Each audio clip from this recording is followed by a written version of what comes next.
जो रिपोर्ट आई है सर्वे या फीडबैक आए हैं उसके आधार प्योरली उसके आधार पर टिकट मिलेंगे, ये मैं कह सकता हूँ। लेकिन सर एक बार एंटी इनकम्बेंसी का लगातार फैक्टर चल रहा है, आपको लगता है कि अधिकतर देखिए टिकट जो है पार्टी काटेगी? ज्यादा मेरी बात कुछ तो बात ज्यादा फैलाई गई है। हाँ।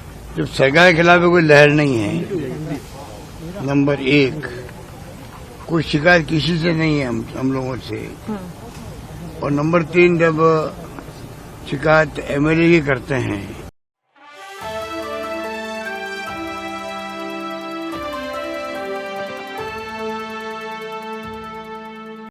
तो काफी लंबे अरसे बाद में प्रदेश कांग्रेस के अंदर जो इलेक्शन कमेटी होती है हमारी, उनको बिल्कुल सबको अधिकार दिया गया। तमाम लोग जिलों में गए और जाके फीडबैक लेके आए। वो फीडबैक प्रदेश कांग्रेस अध्यक्ष को सौंप दिया।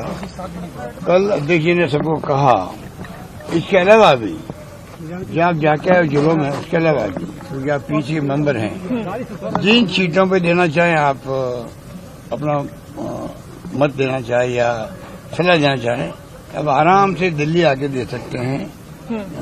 कमेटी के मिस्टर गौरव गोगोई जो चेयरमैन, उनको दे सकते हैं, या अध्यक्ष जी ने कहा ना रात को 9 बजे तो मेरे पास भेज दो, तो मैं आपकी वो भावना पहुंचा दूंगा स्क्रीनिंग चेयरमैन के पास में। तो इस प्रकार डिसेंट्रलाइज करके काम हो रहा है, बहुत स्मूथली काम हो रहा है। और जो रिपोर्ट आई है सर्वे या फीडबैक आए हैं उसके आधार प्योरली उसके आधार पर टिकट मिलेंगे, ये मैं कह सकता हूँ। लेकिन सर एक बार एंटी इनकम्बेंसी का लगातार फैक्टर चल रहा है, आपको लगता है कि अधिकतर टिकट जो है पार्टी काटेगी? ज्यादा मेरी बात कुछ तो बात ज्यादा फैलाई गई है। हाँ।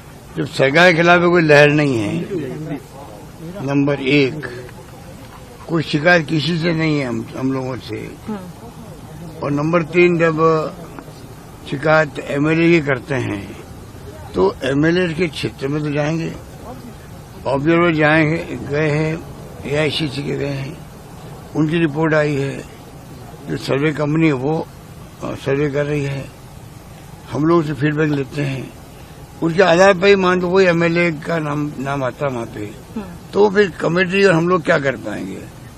हमें तो फैसला वही करना पड़ेगा। तो डिपेंड करेगा टोटली क्या फीडबैक आता है उसके ऊपर। यानी कि सर्वे के आधार पे और विनिमिटी के आधार पे ही आप लोग विनिमिटी के आधार पे ही टिकट मिलेंगे सबको, और स्क्रीनिंग कमेटी उसी को प्रायोरिटी देगी। सर आज कितनी सीटों पर होगा सर डिस्कशन? तो काफी लंबे अरसे बाद में प्रदेश कांग्रेस के अंदर जो इलेक्शन कमेटी होती है हमारी, उनको बिल्कुल सबको अधिकार दिया गया। तमाम लोग जिलों में गए और जाके फीडबैक लेके आए। वो फीडबैक प्रदेश कांग्रेस अध्यक्ष को सौंप दिया। कल अध्यक्ष जी ने सबको कहा, इसके अलावा भी जहाँ आप जाके आए जिलों में, उसके अलावा भी क्योंकि आप पीछे के मेंबर हैं, जिन सीटों पे देना चाहें आप अपना मत देना चाहें या सलाह देना चाहें, अब आराम से दिल्ली आके दे सकते हैं। कमेटी के मिस्टर गौरव गोगोई जो चेयरमैन, उनको दे सकते हैं, या अध्यक्ष जी ने कहा ना रात को 9 बजे तो मेरे पास भेज दो, तो मैं आपकी वो भावना पहुंचा दूंगा स्क्रीनिंग चेयरमैन के पास में।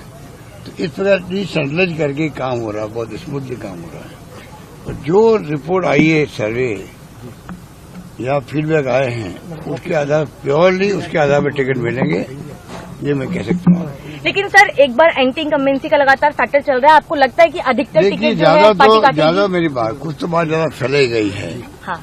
जब सरकार के खिलाफ कोई लहर नहीं है, नंबर एक, कोई शिकायत किसी से नहीं है हम लोगों से, और नंबर तीन, जब शिकायत एमएलए ही करते हैं तो एमएलए के क्षेत्र में तो जाएंगे, ऑब्जर्वर जाएंगे, गए हैं, एआईसीसी के गए हैं, उनकी रिपोर्ट आई है, जो सर्वे कंपनी है वो सर्वे कर रही है, हम लोग उसे फीडबैक लेते हैं, उसके आधार पर ही मान लो वही एमएलए का नाम आता वहां पे, तो फिर कमेटी और हम लोग क्या कर पाएंगे? हमें तो फैसला वही करना पड़ेगा। तो डिपेंड करेगा टोटली क्या फीडबैक आता है उसके ऊपर। यानी कि सर्वे के आधार पे और विनिमिटी के आधार पे ही आप लोग विनिमिटी के आधार पे ही टिकट मिलेंगे सबको, और स्क्रीनिंग कमेटी उसी को प्रायोरिटी देगी। सर आज कितनी सीटों पर होगा सर डिस्कशन?